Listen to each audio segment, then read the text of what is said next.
Good afternoon, good evening, good morning, whenever the fuck you're watching this episode. The Backyard Blitz off season. We are talking about fantasy football, ladies and gentlemen. All right, the first of its kind, just talking exclusively fantasy. We're gonna have the same old as far as the salutes, because that's what this show's about.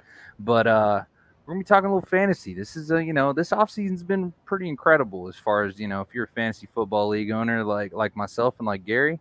Um, Lots of things to talk about here. So, Gary, how are you doing tonight? I'm doing good. And yeah, I'm excited. This is kind of a first for us. We've talked a little bit in terms of like player production and stuff, but never really like a fantasy specific topic. So this is pretty cool. Sucks we don't have Mode with us. This was his idea, so we'll shout him out for that. Good idea, Mode. But Yeah, way we to bail. appreciate the idea. But he's celebrating with the wifey today, so we understand. That's right. Happy anniversary to Mode. Oh, man. And we have plenty to go into. I want to dive right into the first topic just because I do feel like for me it's my favorite. And that's going to be the must have. Let's talk about the must have. I mean, let's talk about who's going to be my boy Blue this season. And for me, it's going to be simple. Uh, I mean, it's Jamar Chase. Like I feel like Jamar Chase for me is he's gonna put up big numbers.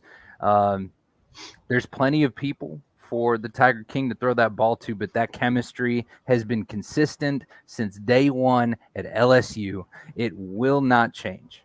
So I don't expect anything different. And in fact, I feel like some of the improvements we've seen on the offensive line coming in is going to give Tiger King Joe Burrow some more time in the pocket to be able to reach Chase down. We're gonna see 10 for 160, couple tutties. We're gonna see some big numbers consistently from this man. So I have no doubt in my mind that he is going to be a must-have. He's somebody who I would consider. I mean, outside of your running back scrambles in the first, second round, this is somebody who you need to be picking first in the wide receiver pool. Yeah, for Gary? sure. I like that pick. I mean, he was obviously productive last year, lit the NFL world on fire, and he was a supernova really as a rookie. I think that offensive line is twofold. You mentioned it. Burrow's going to have a little more time to sit back there, pick defenses apart, let some routes develop more. Jamar Chase is a very explosive route runner, explosive with the ball, obviously, but he's also a very explosive route runner. We saw in the Super Bowl on the play that Donald got the sack at the end. Jamar Chase is screaming down the sideline wide open. So little more time, they might have won the Super Bowl. Look at that from a fantasy perspective on top of Burrow having more time. You look at what it's going to do for Joe Mixon in that run game, right? And that's going to take some of that pressure off of, they're not going to be able to just blitz. They're not going to be able to just sell out against the pass. They're not going to be able to sit back in coverage in those shells. Jamar Chase in a one-on-one with a single high safety, I give him the advantage all day, every day with that. So I think you're spot on there that Jamar Chase should have a better sophomore season than he had as a rookie. And he was pretty fucking And that was unbelievable nothing to shake a as a stick rookie. at for sure. For sure. Incredible season. I do feel like again the offensive line is the difference maker here. Again, they're going to be able to diversify the kind of football that they play. It's not going to be like a 2-second scramble. He's going to be able to take some. He's going to be able to sit in the gun and be able to make some passes happen. So To who's be your able to pick? sit back there in his golf cart. Oh, dude, I yeah, don't know he's if you going to be saw able to. that video or not, but I did see that. He's going to be able to take some. He's going to be able to take a 7-step drop and kind of like chill for a while. It's going to be sure, nice. absolutely. Hopefully, maybe he'll get an extra second or two out of it. Yeah, for sure. That'd be great. He'd be dangerous if he had a little more time for sure. Even Yeah, more indeed. dangerous. I shouldn't say it Yeah, as no if he's kidding. not. But No my kidding. pick, I kind of went a little different route here because I feel like as a fantasy owner, you sort of know how that first round and maybe even the second round will play out. It's running backs, it's wide receivers early. You might get a tight end sprinkled in. If you've got a novice fantasy player, they might take a quarterback. Patty Mahomes might be off the board early, that sort of thing. Mm-hmm. But you kind of know how that first and second round are going to play out. So I wanted Right. to look at this from the perspective of championships and kind of how they're built, right? And looking at the players that stick out and the players that make a difference throughout a fantasy season, you're looking at guys either in a really late scenario where you find a sleeper or a free agent that you pick up because of an injury, or those mid-round guys, those glue guys that build out a roster. And it's almost like an NFL GM, right? You got to have those guys after the top couple that are going to do something for you. So I looked at average draft position between 40 to 80, and I look at a guy like Adam Thielen, who's been a little nicked up off and on, but he's still been pretty productive. What I really like about what Minnesota's going to do differently this year is the offensive coordinator. They've got Kevin O'Connell coming in. He's familiar with the quarterback there from their time in Washington together. 2, he's a bit more friendly of an offensive coordinator when it comes to the passing game. They had a really weird approach to the offense the last few years. And even still, like Kirk Cousins and Justin Jefferson and Adam Thielen were pretty prolific when it comes to just straight fantasy numbers, right? We're not talking on the field here and how people feel about, Cousins and whatnot, but on in the fantasy scoreboard, people know who they are because they've been prolific. And you add to that what I think is going to open up the offense more. Dalvin Cook's going to be operating in space, so guys aren't going to be able to sit on routes. I think Adam Thielen, opposite of Justin Jefferson, is primed for a big, big year this year, a statement year where he says, hey, you guys may have forgotten about me, but I didn't forget how good I am, and I'm going to show you just how good I am. So I think a guy like an Adam Thielen in the middle rounds here between rounds 4 and 8, for your 10-team leagues, and rounds 3 and 7 for your, 12-team leagues, I think that's a guy that can make a difference on a fantasy team, and you could see some teams in the championships with Adam Thielen on their roster. I think with Adam Thielen, coming back healthy, it just creates more opportunity for that offense. I mean, again, Dalvin Cook, having Justin Jefferson there across the other side, I mean, it's going to create a lot of difficulty because somebody's going to get doubled. And judging by last year and the year before that, it's probably going to be Justin Jefferson. Right. And so it creates a lot of opportunities for Thielen for sure. He's probably got a chip on his shoulder. And so I'm sure he's definitely got one to prove. Just an honorable mention for me, and I feel like there has been a little bit of hype that I've seen, on the gram through the sports world for him coming into this year with the recent departure of Davante. But Allen Lazard, you need to be watching Allen. All a favor. Dude, you need to be watching Allen motherfucking Lazard. He's going to be dangerous.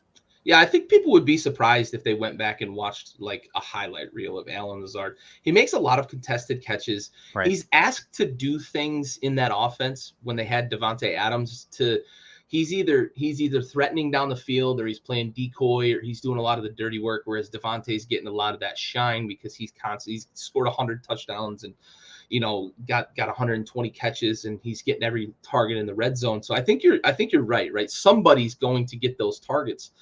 And I don't see why it can't be Allen Lazard, because it seems that, one, Aaron likes him a lot because he lobbied to keep him around, right? So Green Bay kept him. Yeah, the chemistry's there.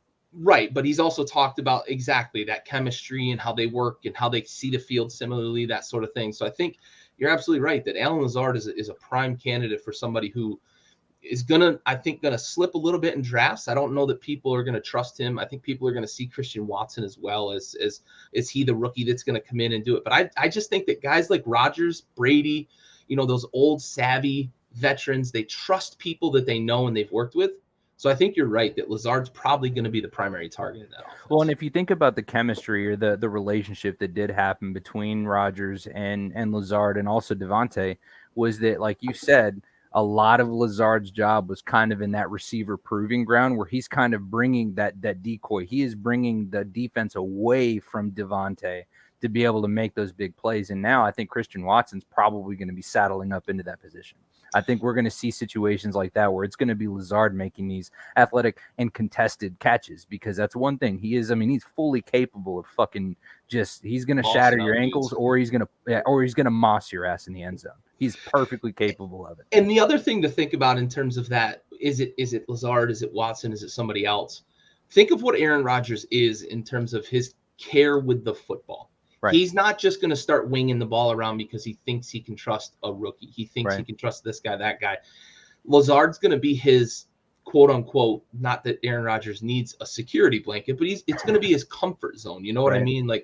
And he trusts Allen Lazard and what he brings to the table. And Robert Tonyan's another guy in that offense. So I think you are going to see a lot of focus there on Lazard, and it's going to be a lot of that chemistry, those timing routes, the seeing the field the same way, much like we heard Cooper Kupp and Matthew Stafford talk about after the Super Bowl. They just see the field the same way. I think we're going to see a lot of that with Rodgers and Lazard. Yeah, absolutely. I have no doubt there that we're going to see some great ones. Any other notables that you wanted to throw in there before we move on to the next one? The only one that I looked at and kind of thought about, saying as kind of a must-have is a guy like Derrick Henry, who I think they're going to do a lot more to get him out in space. He's obvious, right? That's why I didn't really want to go that route. But coming off the foot injury, I think there's going to be some trepidation and concern from fantasy owners. But I think they're going to look at getting him out in space so that he's not just taking that pounding between the tackles for 300 carries a season. I think we're going to see him a little more involved in the passing game than we've seen him in the past. And that's not like we haven't not seen him because he can't catch the ball, because he can. I just think this year they're going to focus a bit more on getting him in space and getting him matchups against smaller, DBs and linebackers on the edge, as opposed to just handing it and ramming it straight forward every single time he has the ball. Yeah, for sure. Justin Herbert, I'm just looking at Fantasy Pros, for example. Lamar Jackson was at the top of this list. And I think Lamar Jackson is in a prove-it year, too. He wants that big $500 million contract. I think he's going to be out to really get back to form. They're going back to 2 tight ends, too. I know we've talked about that in the past. He operates really well in the middle of the field. Right. So they already have Mark Andrews still on that roster. I think they're going to get back to some 2 tight end sets. We could see him back to MVP form after a tough year last year. This is another one that I actually really appreciated too, just because they're giving some credit to Matt Ryan, which I don't really understand why I like Matt Ryan, but I do. But Michael Pittman is another one to kind of keep an eye on, and I think he was. I'm very contrarian with all of the Colts weapons not named Jonathan Taylor. I really am. I think that that's fair. Yeah, I mean, there's anything. If someone's going to break out in that offense and shine with Matt Ryan at the helm, I think Michael Pittman is the candidate. Mm-hmm. I just don't trust any of those weapons on the outside. I don't think that's an outlandish thought, Gary Freese Sr. says, I've lost some confidence in Aaron Rodgers. I get it. I mean, I think that's probably fair, but then again, this man can do ayahuasca and win. So, yeah, he's up in Machu Picchu tripping balls and comes back and wins back-to-back MVPs. I think that's fair, though, to worry about what Aaron Rodgers is going to be post Davante Adams. But also he's getting older, and I think his priorities seem, at least, that like football is a priority, but it's not. He doesn't seem to take it the same way that some of the other guys do. Like Brady's all football all the time when the season's on. Rodgers is very different than that. I think it's easy to kind of get lost in some of that. The guy's so supremely talented that I'm really curious to see whether he picks, right, a rising tide lifts all boats, or if we start to see what the real impact of Davante Adams was on that offense. So I think it's fair to be a bit cautious about Rodgers' ceiling this year, but I want to see a guy like that, if he can elevate his team around him with less weapons. Obviously, one of the best 2 to 3 wide receivers in football, and arguably the top. Like, I wouldn't argue against somebody who said he was the best wide receiver in football. It's hard to lose that guy. Yeah, that's fair. All right, so let's move on to the must avoid. Yes, sir. Must stay the fuck away. And this one's, and perfect with the Gordon Ramsay. This is fine is kind of a personal mentality of mine a lot during my work week. And, and a live look at the Dallas Cowboys there at the bottom right. So who do you have for your must avoid? Who is your number one guy for you? I thought really hard about Christian McCaffrey, and I just think that's not fair, right? Because it's too easy to dump on a guy because he's been injured every single year. So if you've got the number 1 pick in your draft or number 2 pick in your draft, don't draft Christian McCaffrey. If he slides to you at 6, 7, 8, all in, because his ceiling's crazy, but he's probably never going to play for you. So I went a different route. I didn't want to just take the easy route here. I'm looking at a guy, Najee Harris, who right now is like 7th in running backs in terms of, or 7th overall in terms of average draft position, 5th running backs right now. I'm kind of shocked that you said that. Really? So this is my concern. My concern is Pittsburgh's offensive line is not great. Okay. Pittsburgh's quarterback situation also not great. They're either going to have Mitch Trubisky or they're going to have a rookie. Hey, Jeff, glad to see you back, bud. Good to see you, man. And then I don't know who's going to catch balls, right? I know Deontay Johnson's there, but he's dealing with a little bit of an injury situation right now, plus a contract issue. I don't think he's a $20 million a year guy, and I don't think the Steelers think that either. So I worry about all the distractions when it comes to everybody else on the offense not named Najee Harris. And he's also a guy last year who needed 318 touches just to compete in the running back rankings to be a viable candidate within the running back rankings. I worry that he's going to take a lot of shots in the backfield because that offensive line's not good. How much of that underperformance in the yards per carry, though, was because of the offensive line?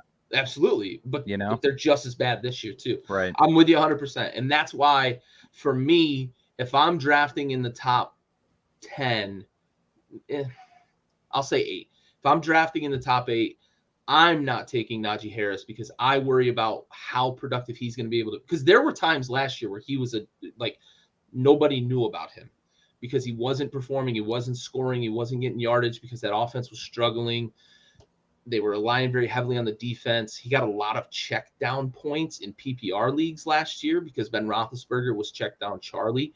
I think Najee ended up with third most catches among running backs. And that's not, I don't think that's how they're going to use him with their new quarterback tandem in Trubisky and Pickett. Right. I also don't think the new offense is going to be conducive to that. So I think that Najee Harris is going to take a step back this year. If he's there early second round, I'm probably going to take a flyer on him and grab him and just hope that volume kind of propels him beyond what I think he's going to be. But I don't take Najee Harris if I have a top 7, 8, 9 pick. Okay. Well said. Jeff Carlson says Vegas was pretty good last year. Yeah. And I think they're looking at an even better year. You had the best wide receiver in football. Yeah. Hard not to get better. Hard not to get better. This one kind of hurts to say for me. And I'm just going to rip the Band-Aid off and I'm going to say that it's DK Metcalf. And the reason that I say that is you don't think he's quarterback proof. One pile of shit quarterback behind center, and then you have another pile of shit behind center. Okay. Yeah, no, and they looked good last week. Yeah. They came out and they wanted to prove a point. Josh was at home playing, coaching in front of his hometown fans, his hometown crowd. Yeah, they put on a bit of a show. Jacksonville looks like a mess. I know Doug Peterson, they say he's doing good things behind the scenes in the locker room there. Okay. That team has no fucking talent anywhere. Yeah. Yeah. Anyway, DK. I'm surprised by that. DK Metcalf, man. But I like your point. And it's honestly, it's no shade on DK. I think this entire season is going to be a disservice to his career. I think it's going to lower his trade value. I think it's going to lower his contract evaluation, even though my man secured the bag. He just got paid, so I think he's got a little bit of a buffer. He's got a little bit of a buffer. They better figure it out soon. He's got a little bit of a buffer unless he decides, hey, I need to leave, and someone has to buy him out of that big-ass bag. Yeah. And so I think the DK Metcalf for me is the one that I would avoid just because of that quarterback situation is not looking good. And I wouldn't benefit. You're not going to benefit from that. The only time I'm using DK Metcalf is if I'm pulling him. And the thing is he's not going to be on a waiver wire, right? Which is insane to me. But I'm pulling him in a deep round if he's still available. And he is at best case going to serve as a flex option if the matchup is beautiful. Like, and the matchup has to be like they're playing the fucking Jaguars. Like it's got to be a no-brainer.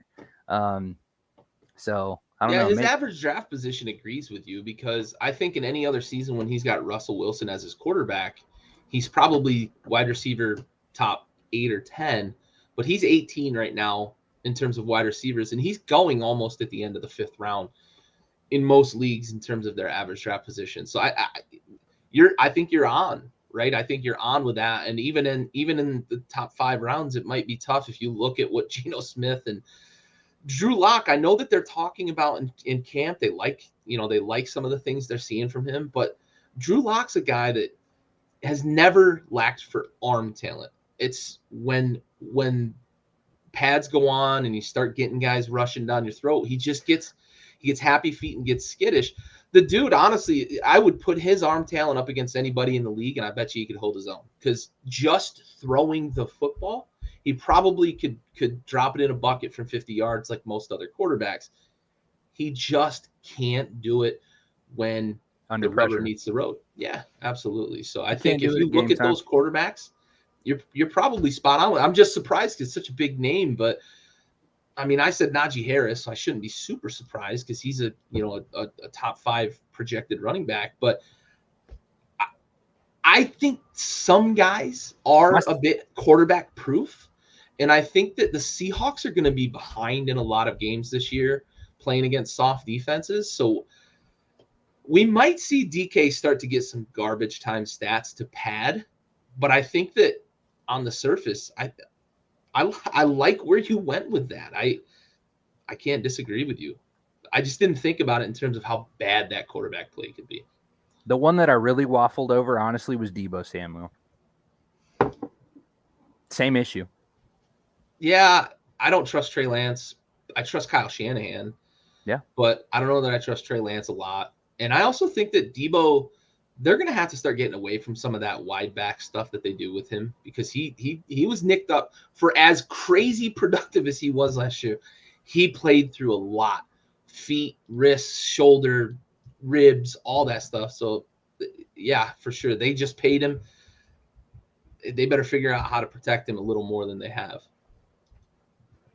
Yeah, I'm kind of curious as to see how Deebo performs this year. And yeah, and you're right. I mean, I do believe that they need to be a little bit more conservative with him because if they can hold him off while they secure another quarterback, then they're going to be in great shape. I mean, just, handling the offensive line is not horrible.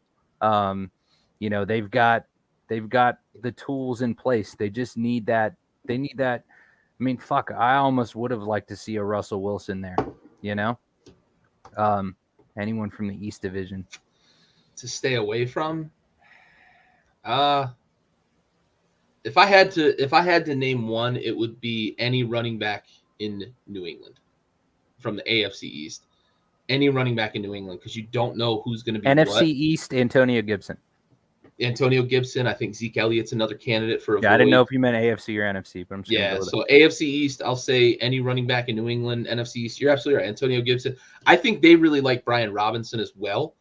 So not only is Antonio and that Gibson, sucks for Antonio Gibson. It does, but he's had issues. Fair. He can't seem to figure out how to run between the tackles. He's a big, fucking 225-pound guy. Yeah, he just has struggled. He's struggled to really put his shoulders down and run north-south in between the tackles. But yeah, AFC East, any running backs in New England, another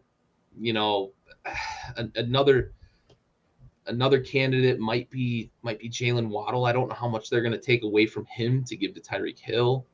He's going pretty high because of the numbers he had last year, but a lot of that was bubble screens and slants. A lot of the stuff they're going to do with Tyreek Hill this year. That's another candidate possibly. Don't take him too high, I guess. Maybe not avoid, but don't take him too high. I don't think there's going to be many leagues where he doesn't go high. Yeah, it's gonna be hard to watch him slip anywhere. So for sure, it's very true. All right, flying right along here. Let's go into the comeback candidate. This is kind of another one that I had tossed around 4 or 5 different people, just kind of thinking about it. Who, in your opinion, is going to make kind of the biggest shockwave as far as their comeback this year in fantasy football season? For me, I think this one I had the least amount. Once I narrowed the list down to a few people that I looked at in terms of bounce back, it became really clear to me who it's going to be. It's Allen Robinson. Getting out of Chicago, going to LA with Sean McVay and Matt Stafford and the other weapons being opposite of Cooper Kupp. Mm-hmm. I think Allen Robinson is going to be a stud this year in terms of fantasy. He's a big-bodied guy, really, really good route runner. And in that offense, those are the types of guys that can really, really succeed. So I think opposite of Kupp, he's going to see a ton of single coverage.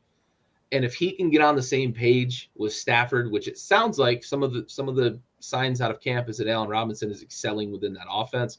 Stafford's been a little limited in terms of his elbow and not being able to throw a ton. Yeah, he's old. I love what Allen Robinson brings to that offense and what I think Sean McVay is going to be able to do with a guy who brings a different element. They haven't really had that guy. Cooper Kupp's kind of he's big-ish, but not a real big body wide receiver. Robert Woods was kind of a small guy. OBJ, for all of his crazy catches in athleticism, he's kind of a small guy too. So I like what a big body like Allen Robinson can bring there in LA. And I think that he's going to be so excited after being franchise tag last year. He's going to be so excited to just fucking be out of Chicago. I don't blame him, man. That place is toxic, and it's where careers go to die, unfortunately, for the Chicago area. So my bad, folks. I'm not really happy with my pick, but I do feel like, despite how much of a fucking tool bag he is, I feel like my comeback player this year is Juju Smith-Schuster. I feel like the change really? in him, I do. You I feel like he's going to excel over there, huh? I do. I feel like just purely, if we're gonna focus on not him and his Pathetic's that's a tough. That was aggressive. That's a tough word. That was aggressive. So yeah, no, for me, I think it's gonna be Juju. I feel like he's got a good opportunity here to bounce back. You know, there's gonna be a little less kind of competition in the receiving core with the Chiefs with Tyreek exiting, but I feel like he's I feel like he's going to be able to bounce back this year, and I think Pat's just the right guy to be able to scramble and catch him in a slot route, or I feel like he's going to be able to put up a lot of catches. He may not put up a lot of touchdowns, but he's definitely going to be a guy that's going to put up a lot of catches. Oof. I mean, technically he's walking, so that's a comeback story, but but anyway, yeah, going to hell. If Juju is going to recover and kind of regain some of what he was in Pittsburgh with Antonio Brown on the field, because we saw a precipitous fall when Antonio Brown departed and Juju became the quote-unquote guy in that offense, it's probably going to be in an Andy Reid type of offense or somewhere like that. You know, guys that are real offensive masterminds, Reid and McVay, and, if Sean Payton was still coaching, etc. I think that if he's going to succeed, he can in Kansas City, because Kelsey's really going to be the focus of that offense this year with Tyreek gone. Maybe that opens up some things for Juju and some of the younger guys. Mecole Hardman, they're talking about, is supposed to have a big breakout year. Juju's a guy to me that I always thought benefited a lot from like facing the JV squad in coverage because of what Antonio Brown demanded in that offense. And we saw it on the way out the door, right? Everybody was saying AB was crazy, but he was feuding with Juju and said, like, you're no good. And that's been proven correct over the last handful of years since AB left Pittsburgh. So I think that Juju is going to struggle to acclimate to an offense where he's not an important guy, where he could do Instagram, unless he's doing Instagrams with Jackson Mahomes there. But I don't. Yeah, I think Devin, that's a perfect point, right? He's a guy that, to me, it's like I just mentioned with the Patriots running backs.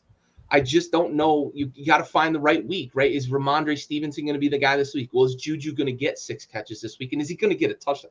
I think you got to find the weeks where Juju finds a touchdown. I think Juju scores maybe 5-6 touchdowns this year, and you've got to find those weeks. If you find those weeks, I feel like Juju's I think his comeback is going to lie perfectly in the games where Kelsey's going to get doubled up. It's going to be heavy coverage, and then from there, Pat's got to resort to his options, right? Yeah. And I think that's what I like about that. I think the loss of Tyreek is going to be a lot more difficult for that offense than they realize. I think they're going to really, really miss Tyreek this year. He's different. He's different. So I want to circle back to the Scary Terry comment. Pathetic's tough because he had 1,000 yards. He's the first Washington receiver in history to have 3 straight 1,000-yard seasons. Really to, start a career. He had 900 his first year, but technically, he's the most prolific rookie Washington's ever drafted as a wide receiver, really. But it's been quarterback play too, and I think him and Wentz are going to have a little bit of chemistry. I'm not here to say Wentz is going to light everything up, but I think that McLaurin's going to have a pretty damn productive year. I just don't know that I would have called him a bounce back candidate because I look at guys that really struggled last year, and I don't know that I would say Scary Terry did struggle last year. Yeah, I think Ertz is a good candidate there because he's got a full season with Arizona. He was pretty productive for the few games that he played in Arizona, but he really did struggle in Philly because they don't have a quarterback, and they still don't have a quarterback. And I don't care what anybody says in Philly. Jalen Hurts is not an NFL quarterback. I think that's a good choice with Zach Ertz. I think he's going to get a lot of opportunities within that offense because of the weapons they have on the outside. The middle of the field is going to be pretty open, especially with Kyler threatening to run. You're muted, Bo. Thanks. What do you think about those folks that are saying Saquon Barkley is going to be the comeback player? Nope. I mean, they don't have any other option. It's going to be the run. That offensive line is terrible. Yeah. I think he is. Have you seen the video I think he's gun shy. Ooh. I do. Saquon, I think, is gun shy. Have you seen the video coming out of the practice, the training facility where they had straight up fights today? Man was knocked out cold today. It was wild. It's not good. It's not good. Yeah, I believe McAfee covered it, but it's going viral. It's going absolutely ballistic. And it ain't good there in New York. Then one of the other honorable mentions that I heard here, and I kind of liked it. I think it was on a Sports Illustrated article I was reading earlier. Baker Mayfield. I fucking can't get enough of that. That someone said. Could you imagine though? Like, take the name off the player, right? Could you imagine being the number 1 overall pick to a city that hasn't won in fucking 50 years? Yep. Hasn't won a playoff game since the late 80s. Take the team to their only playoff appearance and then win a playoff game. And then the next year you get run out of the building for a guy who's got 26 fucking counts. Could you just imagine what goes through Baker's head?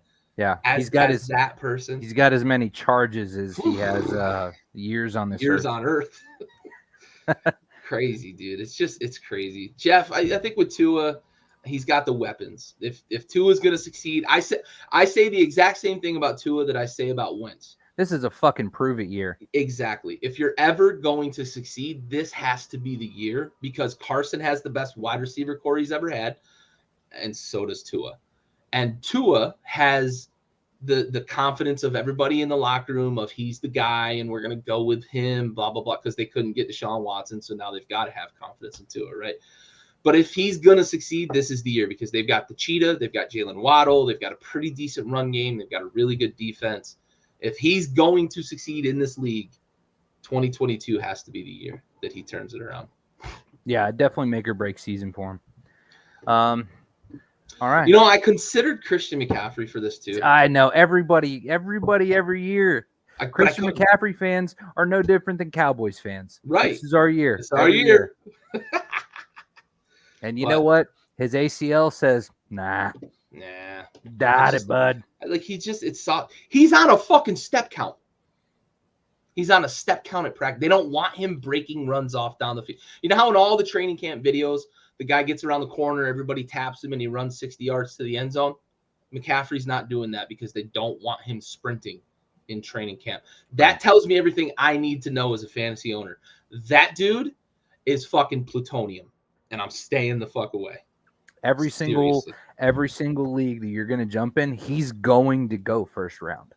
He's going to go 1 or 2, right? You got JT, and then McCaffrey's probably going to go 2. Does play the piano, right? He's got magic fingers. We'll give him that. But that doesn't get you fantasy points. Might get you fantasy, but not fantasy points. Hey, one time. All right.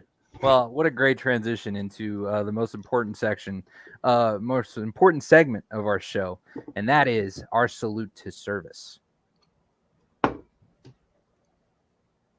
Shit, I had it.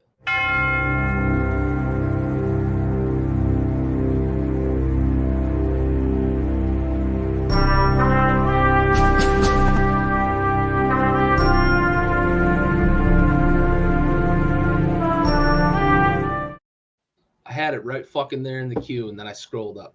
Silence, please.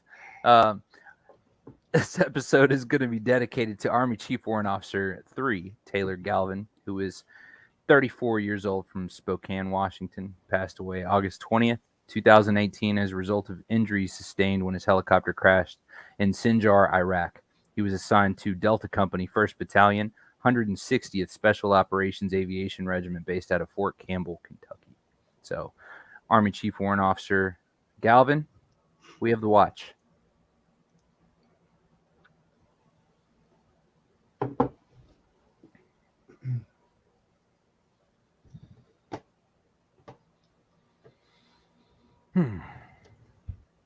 Always a tough one. For sure. All right, so now that we've managed to butcher that segment, let's jump into our rookie sensations. So, this one, I'll be honest, I struggled to even figure out who I wanted. I didn't really know who I wanted. I didn't know why. This is going to be much more of a shot in the dark for me. However, who is your guy? Yeah, rookies often are, because it's always somebody, that's off the beaten path that makes a splash. There's certain ones, right? The first couple that are picked off the board, et cetera, et cetera. Jeff's a Steelers fan here, and he's picking Kenny Pickett. I thought last year Kenny Pickett was the most NFL ready quarterback in college, so I could see him taking the snaps after week 5 or 6 and being You got fine. Brian Robinson? Offense. Is that what you're about to tell me? No. I'll tell you mine. It's very quick. I do think, yeah, I considered him. I mean, I think it's Breece Hall. He's a complete back. He's a complete back in an offense that's going to use him a lot. Yeah, they're going to need to. Yeah. Who's your guy? For me, I considered Breece Hall, looked at a few others, but I'm going James Cook. And I said this the night of the draft, the second day of the draft when the Bills drafted James Cook, that he is the perfect fit for that offense. He's big enough that they can hand the ball off to him in stretch run situations. He can cut it up the field, make somebody hurt in the between the tackles here. But I love what he brings in terms of the zone reads and in the passing game. And Josh Allen is going to have the ball in his hands because that's who he is. I love James Cook. I love the fit in the offense. I love his explosiveness. He ran almost the same 40 time as his brother Delvin. I just think that the fit within that offense, if he'd have gone anywhere else, I might have struggled to say that James Cook was going to be sensational in his rookie year. But because of where he's at in Buffalo, I think that James Cook is going to seize the reins there. You'll see Moss and Singletary. Actually, I think Moss might be gone, but you'll see Singletary there as well because they're going to continue to keep him involved in the offense. But James Cook, I believe by week 3 or 4, is going to have seized control of that position in Buffalo, and he's going to be a viable running back in fantasy, top 10, top 12 type running back because of the PPR opportunities that he brings to the table in that offense. You see a lot of Josh Allen a lot of times is moving around, scrambling around, and dumps it off, or working with guys, and a lot of the interior stuff, the zone reads, they run a lot of that. He's going to have a lot of opportunities to touch the ball within that offense. I love that, honestly. I like that pick because that fit in Buffalo. I mean, it's just too good. The opportunity is prime for the taking. That offensive line is stout. You've got Josh Allen there to be able to make sure that he can dump the ball off to him if he needs to, even if it's just a quick pass or a handoff. But I really, really like that matchup. Have you seen on the social medias the shots that Von Miller's taken trying to shoot his shot to get OBJ in a Bills uniform? So they're going to fuck around and do it again. I love that. I love recruiting out there, man, for sure. Yeah. You know what? I was ready to give up on OBJ, and I appreciated the fact that he didn't Kyrie Irving that locker room this year. I'm about to last year. Talia. I'm about to. Yeah. So that is and we did briefly kind of talk about it. We were more talking about my pick for the must-have, and that's Allen Lazard. I just appreciated that, Davante out of the picture. I think that Lazard's going to have some bright future ahead of him this year. But for me, I think Breece Hall. I think going into this offense, he's going to get a lot of touches. He's going to have plenty of opportunity. They did a lot of things in the offseason that we praised already in our last episode. I feel like this is going to be a good opportunity for him to kind of show up and show out. He makes so many people miss too. And he's really good out of the backfield as a receiver. Right. I think if the Jets focus on him in terms of being the focal point of that offense, he's going to have a lot of success, and they're going to actually have more success than you expect. Just keep his mom away from that quarterback. Yeah. Another guy I considered, and I think what steered me away from this is that I consider him more as like a dynasty kind of option here. Romeo Doubs, and I believe that's who Talia mentioned here. Christian Watson is the guy that they took in the 2nd round. They think he's going to have a bright future, but Romeo Doubs, the guy they got in the 4th round, He's the first guy in the fucking building when they start camp. It's unbelievable that, Matt LaFleur even came out and said, like, this is a rookie that has it figured out. He's got a routine, and he's out there showing his ass in camp. Rodgers is talking about him being mature and having a great approach and all that stuff. I love the talk of him out of camp. I just don't know that I can see him in year one based on what I talked a little bit about earlier with Rodgers and the trust factor. I don't know that Dobbs is going to get the targets this year, but I think over the course of the next 2 to 3 years, if you can stash him in a dynasty league, I think he's a guy that could really pay dividends for you in year 2 and year 3. Yeah, not even just from a fantasy perspective, but I mean, as long as he can stay healthy and continue to train under who he's going to be working with this year, I mean, he's going to be doing great. Yeah, for sure. Yeah, Jamar was a guy who surprised a lot of people by being in camp like crazy.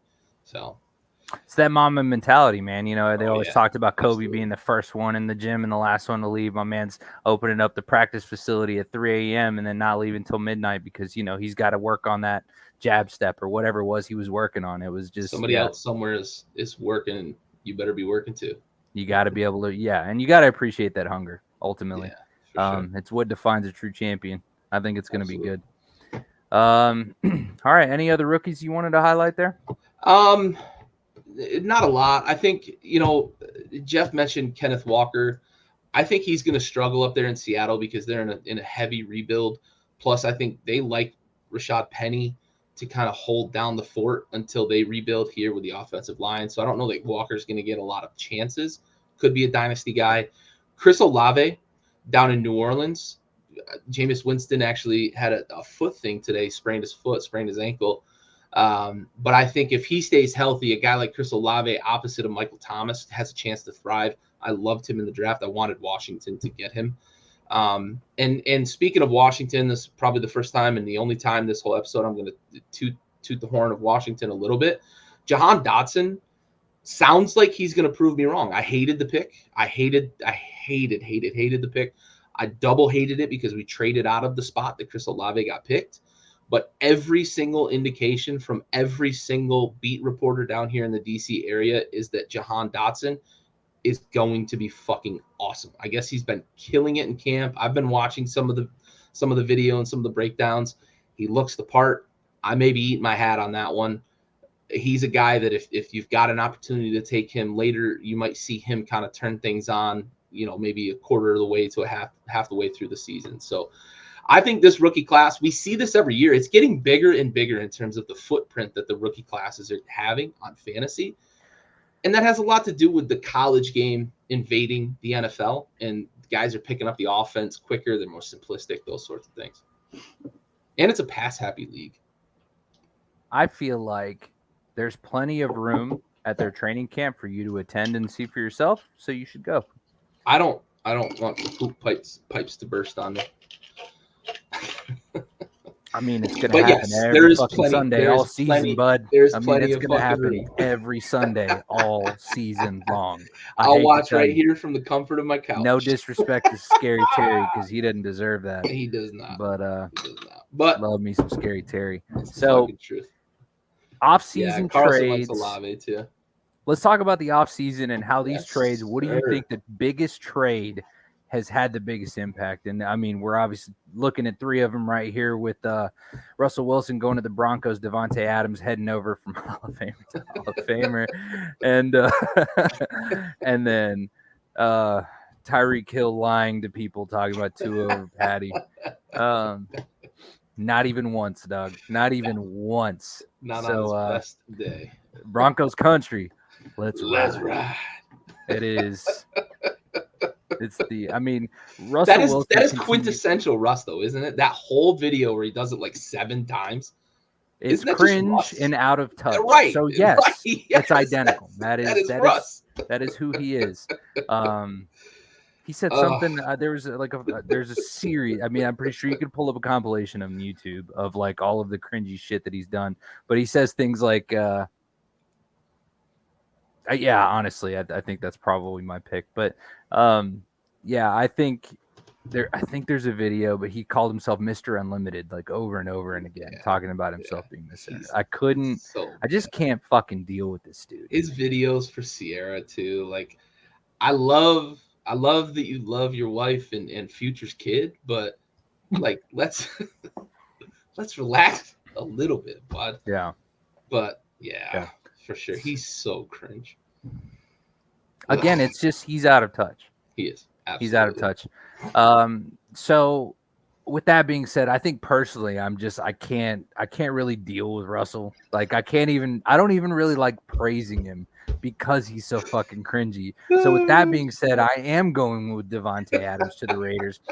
The Derek Carr Davante Adams chemistry is already there. You're just going to respark it. You're going to refresh it from back in the day. And then with that comes this, explosive opportunity for the Raiders this year. I think that to me is going to be the biggest impact. I made the cheap, too easy PG safe route last week of saying that Tom Brady's return to Tampa was the biggest thing in the offseason. It was too easy. Davante Adams to the Raiders to me is going to be the most impactful thing. So, and you touched on a good one too with Allen Robinson. Yeah, for sure. See, no, I disagree a lot on that. Amari Cooper to the Browns. Dude was washed in Dallas. He ain't going up there and being fucking awesome with Jacoby Brissett. So I don't see it with Amari Cooper. I think that there's some merit there if somebody wants to argue the Cooper thing. I disagree. I don't know. What do you think? I don't necessarily agree with the idea that Amari Cooper was washed per se. I feel like that's a little excessive. So fucking chill out on that. But I think Amari Cooper's biggest problem was his fucking quarterback. That's what it comes down to there. You've got a quarterback who ranks like in the bottom 5 outside of 20-yard completions. So yeah. All right, fair enough. I don't believe that Cooper was washed. I think that was a quarterback problem. I think our fucking 23-year-old quarterback is washed. Yeah. So overpaid. That's for goddamn sure. So I feel like we covered a lot of these already, so my bad. But who is your offseason impact, do you think? Look, I considering these 3 main ones and then the Amari Cooper one, I just don't think that really kind of registers on my radar. I have to lean toward Denver in the ad of Russell Wilson because of what they had. And you talked about Drew Lock and how unproductive he was, and their other option, Teddy Bridgewater, wasn't very good.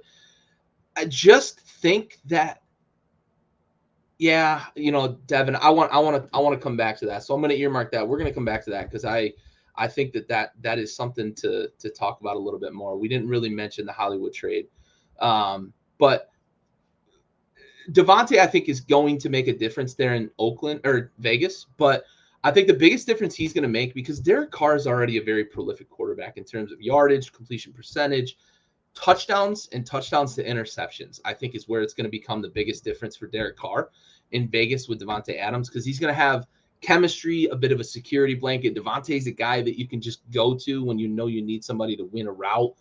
Hunter Renfrow as a slot receiver is improving. Darren Waller, obviously. So I think that for me, the level of impact is different with Davante Adams than what I see Russell Wilson bringing to Denver, because Denver's basically been a quarterback away from being in the playoffs the last couple of years. They've got a great defense. They've got a couple of young wide receivers that with a good quarterback could be productive.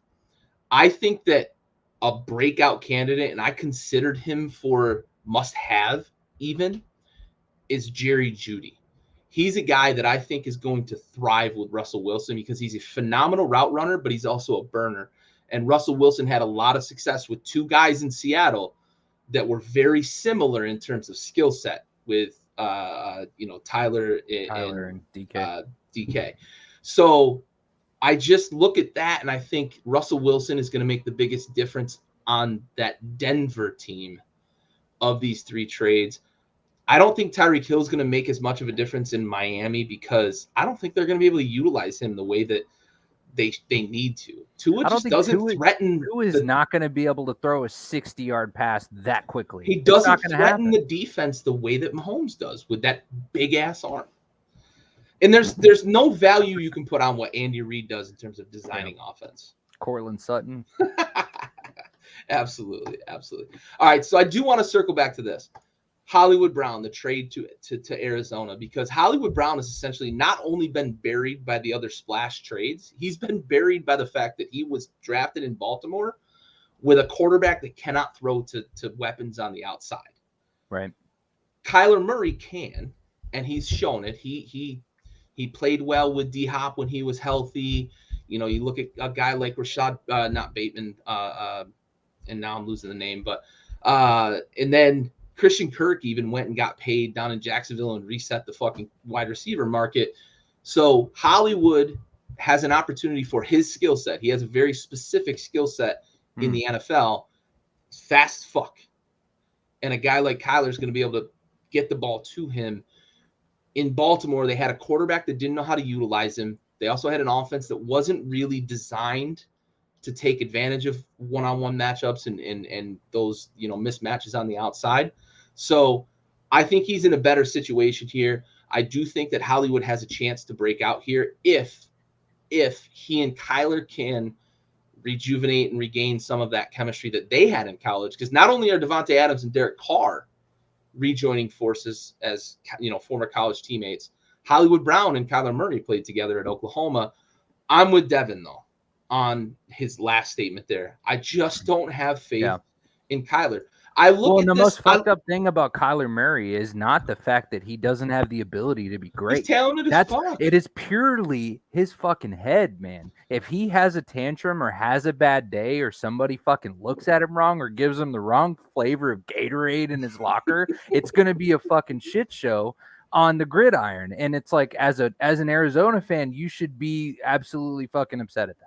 And I'll tell you the one thing you should be the most. He's got the team. He's got everything in place to be great. They've done everything to build around him. We shit on him for being all of 4'9", but the dude can sling the fucking pigskin and he can scramble. He's got great QB vision, and the only problem with Kyler Murray is Kyler fucking Murray. Absolutely.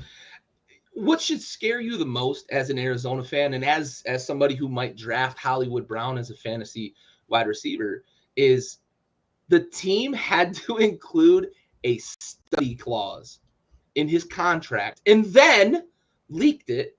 And then he threw a tantrum. And then they said they removed it from his contract. Like, oh, no, we know Kyler's study. Why'd you put it in there? It's a never before seen thing. Like, agents have all come out in flocks and said, we've never seen this before. This is fucking strange. This is the first time we've ever seen something like this. That should scare the fuck out of anybody who's rooting for anything in Arizona. A quarterback who needs to be told you have to study at least 4 hours a week. 4 hours?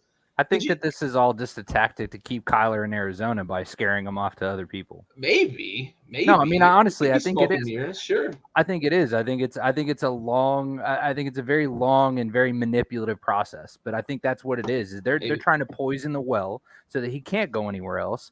And I'm not saying that it's not deserved. I'm not saying that he probably shouldn't fucking study. I think he should. I think he needs to put in that effort. I think that there's a reason why the clause is even coming about. Right. But again, I mean, the way that lawyers and people and agents and people are with NDAs and all kinds of shit, there's a reason why this shit leaked. I mean, this is the mudslinging contest never fails, man. It never fucking fails. Absolutely. So it is wild to see how much of a correlation there is between Kyler Murray's game falling apart and the release of Call of Duty. It's unfucking believable how uncanny it is. Gotta get that KD up. I'm just saying, if the KD is up, the yardage, completions, touchdowns, way down. Interceptions, on the rise. On the rise. Some other honorable mentions, and we have talked about him throughout the show, but Allen Robinson to the Rams is a great addition on the offseason. We talked about that. Robert Woods to the Titans, I think, is another great one. That's going to pay off a little later in the season because he's obviously the injury and whatnot. But I think you're absolutely right. The Swiss Army knife that Robert Woods is, any offense that has it that's worth half its weight and half its salt is going to be able to really utilize a guy like Robert Woods. You know what? And fuck you if you have a problem with it. Matt Ryan to the Colts, not a bad thing. I think it's a good thing, and I think they're going to be better for it. Yeah, I mean, I do disagree. I've voiced my opinion on that. I do disagree though. I won't rehash. Yeah, I hope that I'm proven correct, but I don't believe that he is. I believe that he can do it. I believe he can. Yeah. I believe in the coach. I believe in that team. I love the culture around the Indianapolis Colts. I think that he's going to be. I mean, he's obviously welcomed there. But yeah, I think just some honorable mention. Chase Edmonds to Miami. I know nobody wants to hear it, but Kyle Rudolph and Julio Jones heading down to Tampa to play with Tampa. More red zone fucking targets for Tom Brady. Like, yeah, and bad news for Chris Godwin. Christ. Bad news for Chris Godwin. Yeah. That's going to be tough. They say he's still the straw that stirs the drink, but no. His name's Mike Evans. I mean, honestly, his name is Mike Evans, dude. You're not wrong. Like, if Chris Godwin can stay healthy for a full season, then sure. I would believe that 100% that he is the straw that stirs the drink. However, his name is Mike motherfucking Evans. So, if Peyton's involved, Matt Ryan's up there, Kirk Cousins. I could, he's gonna have a lot of field to work with, right? You should ask Josh about Kirk Cousins. I don't know if you know what his opinion is of Kirk Cousins. I just don't trust Stovall. I just don't trust the weapons in Indy, not named Jonathan Taylor. I really don't. Ultimately, that's what it's going to come down to. Matt Ryan spent his whole career with the best wide receiver in football. One of them. Yeah. Trying to get me worked up about Cousins. I can hear Josh cussing from here. Fuck. 44 million. Anyways. One parting shot. I do want to. That was one of my favorite arguments on this fucking entire. I don't know how many episodes we've done now. We've got to be approaching 100. But yeah, I think we're getting close for sure. Look, one parting shot I do want to put out there. If you're a person that takes two running backs first, and you're looking at the wide receiver pool, and you're trying to find that guy that's going to be your second, maybe third wide receiver, depending on how many you play on a daily basis or a weekly basis, if you're playing one in your flex, etc. Gabe Davis up in Buffalo, who splashed onto the scene in the playoffs. He's big. He runs deep routes. And Josh Allen fucking loves Gabe Davis. If you can't get those top flight wide receivers because you took running backs or you had a bad draft slot, you drew the short straw and ended up at the end of the first round, look at a guy like Davis in the fourth, the fifth. If you can get him as late as the sixth, I'd go after that guy because I think he's going to have a big, big year up there. Buffalo, I think, is going to score fucking 35 points a game. They're just – Josh Allen has a master's degree in that offense. I think that Diggs is going to have a huge year. I think that Cook's going to have a big year out of the backfield, and I think Gabe Davis is going to have a huge year. I think that Tom Brady's very fucking fortunate that he's in the NFC now. Honestly, because he would never see another. I mean, he would never see another fucking Super Bowl again. I mean that. Loaded. I think if he was still in the AFC now, he would never see another fucking Super Bowl again. Oh, I mean it. He wouldn't. Loaded. That AFC Christian Kirk, I think, is going to get a lot of targets down there in Jacksonville. I don't love the guy, but I think he's going to get a ton of targets. But yeah, the AFC is so loaded, especially the AFC West, but all across the AFC, really. The AFC West, dude. Come on. All of them. That's four teams that honestly could go to the Super Bowl. It wouldn't be a stretch to say that they could end up in the Super Bowl. It is not. It is not beyond a reasonable doubt. We haven't talked about Chargers at all tonight, and they added a bunch of fucking talent in the offseason. A ton of it on defense, but a ton of talent to that team. Right. Crazy. And also, you've still got Justin Herbert, who's young and improving. I have no doubt he's going to be an absolute stud. Right. Absolutely. Whew. Did we cover all the topics? Yeah, we hit I them think all, we bud. did. Damn it, A little dude. shorter week Look at this this, week. right at an hour. Yeah, Not a bad. little shorter week this week. Damn it, bro. We're out here doing it big. Yes, sir. Yes, sir. All right. That's what it is. It's Andy that's long-winded. That's not fair. He's not here to defend himself. Love you, Andy. Oh, Happy shit. anniversary, my man. All right, man. Look, I think Higgins, that's fair around that area, 4, 5, 6. But I think if you can get Gabe Davis, I think he's going to give you similar, if not more value than a T. Higgins. Really? I do. I do. Hmm. I do. I'm targeting him. I'm letting anybody who's in my fantasy leagues, I'm letting you know right now. I'm targeting Gabe Davis there in the 4th, 5th, 6th round. So if you don't want me to get him and win the league, You're so lucky I'm not in your dude. I would take him out of spite. I would take him first round out of spite. It is not the year of Saquon. I can promise you, it is not the year of Saquon. It is not. It's the year of Saquon's other ACL being fucking blown out. That's tough. Yeah. I don't trust that O-line. I don't trust Daniel Jones to take any pressure off of Saquon. I don't trust Daniel Jones to even snap the fucking ball, let alone like run with it or pass it. Tripping on blades. Definitely cannot let him run it. Do not let him run that ball. What's amazing is that he has like 4 of the 6 longest runs by quarterbacks in the last like 3 years. Is it really? But he just trips on himself all the time going to the end zone. Yeah, he really does. He has like awkward, 4 to 6 or something crazy like dude. that, dude.